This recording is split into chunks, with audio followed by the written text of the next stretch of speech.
man through that situation? I thought it was weak. I thought it was some bullshit. But in the moment, I knew that I was listening to a father. Here's what happened. I'm represented by William Morris Endeavor. The founder of William Morris Endeavor, Ari Emanuel, had courtside seats right next to the Lakers bench. He had Larry David with him, star of Curb Your Enthusiasm. I'm sitting with them. I get there in the first quarter. I'm sitting courtside, and I stand up, and then I got my head turned. And then I turned back around, and a lot of people thought this was the end of the game or something like that. This was in the third quarter. Apparently, LeBron had walked out of the timeout, and I turn around, and he's right here in my face. He said, yo, you got to stop talking shit about my son. You got to stop fucking with my son. That's my son. That's my son. And I was like, what? He said, nah, fuck that. I said, yo, let's talk later. He's like, fuck that. Nah, fuck that. You got to stop fucking with my son. And I said, all right, though. And he walked off. So I remember during a timeout in the first quarter, seeing Bronny. And Bronny looked over at me. And he had this sad look on his face. And I'm imagining Pop saw that shit. It hit him. Yeah. And he couldn't hold it, and he rolled up on me. And so when I went on the air the next morning, first things first, believe it or not, I know this is shocking for people to believe, but I didn't have any intentions on talking about it until I woke up that morning and saw that the shit had gone viral. Once the shit had gone viral, the bosses at ESPN, now you gotta talk about it. This is you and him. You gotta talk about it. I said, fine. So I go on the air and I said, the first thing that I'm gonna do is establish that this was a father talking to me, not a player. And that was what threw me off. And I was glad, even though I thought that he misrepresented the argument, I was glad he did. Because you see, what he was really talking about, which was confirmed with his conversation with Richard Jefferson, is that I was talking about him as a father. And so what happens is that had he said that to me, then I wouldn't have been thrown off. I'd have came right back at him. Yes, I was. I was talking about you. You did this shit, which I'll get to in a second. But because he didn't do that, I said, fine, you let it go. Mind you, I just agreed to my contract. Courtside. That day was when it was announced. It's all over, everywhere. We talked about it. Right? Yeah. It's a nationally televised game. The cameras are rolling, and I'm like, if I do anything, this is gonna be a scene. Now, we can sit up here in front all we want to and act like we don't work for somebody. Damn it, I work for Walt Disney. And if I had gotten into some shit with him at courtside right there at that moment, no matter how right I would have been, it would have been wrong. And I was like, I'm not gonna do this. But once I saw the tape of him talking to Richard Jefferson Saturday night in Boston, that was when I got really pissed because that was confirmation. Now let's get to the father thing. And I'm so glad y'all asked me about this shit because all I would ask is that I've been around for 30 years. Tell me the parent that said they heard me talking about them. I've never done it. What happened was this man was the one that said, you want me, draft him. I'll come play anywhere he's at. It ain't even about the money. This man is the one who said he's better than some of the NBA players are right now when he was in high school. If you go back and look at the tape, back then I said, stop. You can't do this. If you do that shit, you're bringing more pressure on your son. LeBron, stop. I said it then. This is before he got drafted. Stop doing this. He goes to USC. He got the heart ailment. I'm like, thank God he's okay. He gonna be all right.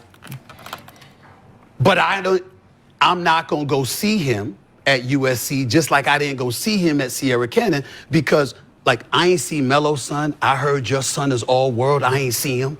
Your son, I never saw these guys until they came pro, because I know. Wrong with USC? No, it's not that. Okay. I know that because of who I am and what I've established for myself in this industry, if I walk into an arena, everybody is looking for me to critique that person. And I don't want to do that because they want to come up. I'm not covering college. I'm covering pro. And they kids. Huh? And they kids. Well, I'm saying, but if I was a college reporter, then I would have had to. But I wasn't. So why am I going to be there? I didn't want to put that extra pressure. So I never went. I went on national television and announced to the world, I'm not going to see him. He goes to USC. I'm not going to see him. It's too much. It's too much. And then now he's got to overcome this heart ailment, so I can't judge him. But then they said, oh, he going pro. So then once you say he's going pro, okay, you're talking to the scouts and the evaluators and everybody else. Yo, man, this is them. He'll be lucky to be a second-round pick. He'll be lucky. He ain't ready, blah, blah, blah. And I'm like, I ain't seen him, y'all. I haven't seen him. Then all of a sudden, Rich Paul and others at Clutch, and then the story headlines follow. Boston might be interested, Golden State might be interested, Phoenix might be interested, Clippers might be. You start hearing all of this, and you're like, all right, this could be true, or this could be them wielding their magic to make it look such a way. I say nothing. He gets drafted by the Lakers, which everybody knew was going to happen because, the skids were greased, and he gets drafted. I still say nothing. He goes into the pro. It's opening night. Now remember, most cats talk about the league. I cover it. What I mean by that is that you can give your opinion. You might not be on the phone with the commissioner.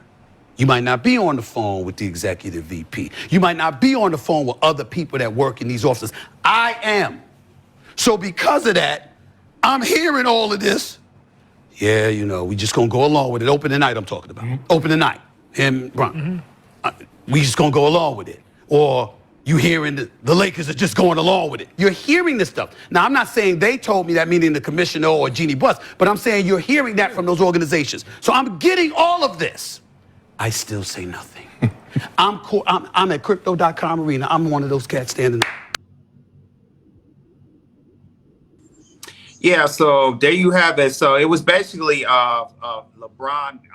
It was basically like Stephen A. not really critiquing Bronny James, but it was more of critiquing of LeBron, how he's treating the son, of how's LeBron's being treated, how's LeBron being a father to his dad, and LeBron took it the wrong way. The Stephen A. thing about he's talking about how to father, talking about how LeBron is being thinking like he's a bad father by pushing him to go to be drafted and everything. But other than that, Ronnie, what's your take? No, but what I got from this whole situation, the executive was all a part of the whole stem of him putting it online, because I knew Stephen A. Smith got tired of talking about this over and over and over again.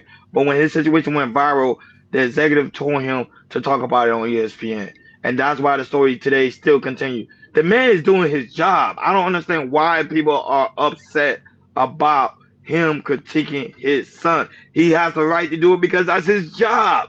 He's supposed to give people the news when it comes to the aspect of athletes. If the athlete's not performing, he got to let you know. They do the same thing to Brian. They did the same thing to Brian Prescott.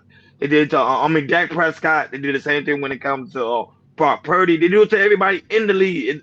And I'm talking about the football league, but even in the basketball, they talk about Zion. Remember, his weight was out of control.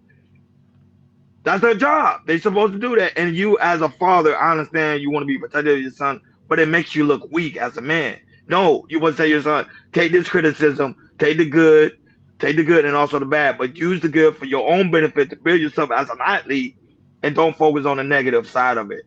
And that's why Bronny James is looking sad, because his dad's taking away his masculinity as a man. I'm just being honest. Go right ahead, I can. I can't disagree with Stephen A. Smith. He spoke eloquently about it. I do think that, Ron, I'm gonna have to agree with you, taking his masculinity, but there's a lot of pressure on this man to walk in your father's shoe instead of allowing him just being him and allowing him to just mess up and find his own way.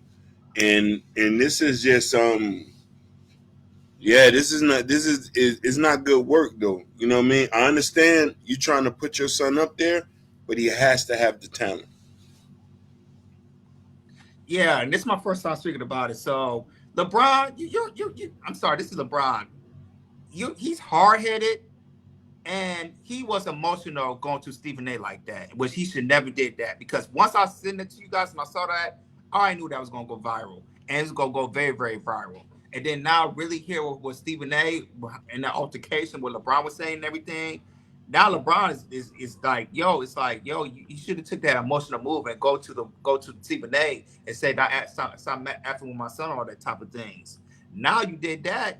This has been going viral. This is gonna go viral almost a week now. And to me, LeBron, if he had a problem, Stephen A. said, you could have called me, whatever. We could talk to the back. We can address it, whatever, wherever. If you didn't like what I said, okay, fine. But when you go to a man like that and try to, see that you're a bigger man and be emotional with LeBron, it don't make you look strong, man. I know you're a billionaire. I know you got millions of dollars, Joe, but that's not the right approach, because usually LeBron don't take a approach like that. And my thing is, it's like, why would you do it to a black man? Would you do that to Skip Bayless like that? Because Skip Bayless has been, critiquing hard of you for years. Boy, you want to do it to Stephen A. And Stephen A. When I heard Stephen A. commentary about LeBron and James the last few months, he was just talking about his play. He wasn't talking about you, LeBron James. But LeBron took it the other way. He got emotional, and that's where he went on Stephen A. So LeBron, man, you got to take this L, because you going off on Stephen A. like that, and it went viral like that. It makes you look bad. I know that's your son and everything, but people's gonna talk about you. You're in La La Land, and your son don't play well. He's gonna get critiqued hard. We never see no NBA player being a son like that. No, not we didn't see Carmelo doing it, Kenyon Martin, or any other players they have their son playing right now, or in the past, anything like that. But LeBron think, I'm a billionaire. I'm one of the best players in the world. I could do this because I'm LeBron James. No, man, it don't work like that. If you play, your son don't play well, he gonna get critiqued hard. That's how media works. Period. Yep. And as fathers out there that do have kids, don't, especially boys, don't masquerade your son like that, because that is a bad parenting skill. He's doing what a woman's supposed to be doing. LeBron James took on that role, and it's like, no, your son, take this criticism, sit down, take this criticism, and take the good and also the bad too as And I want well. to say one more thing, Ronnie. If your wife was doing that, fine. That one Yeah, supposed it to do makes it, sense. but not you, Mhm. LeBron. Not you. It makes you. I'm with you, right? It makes him look weak.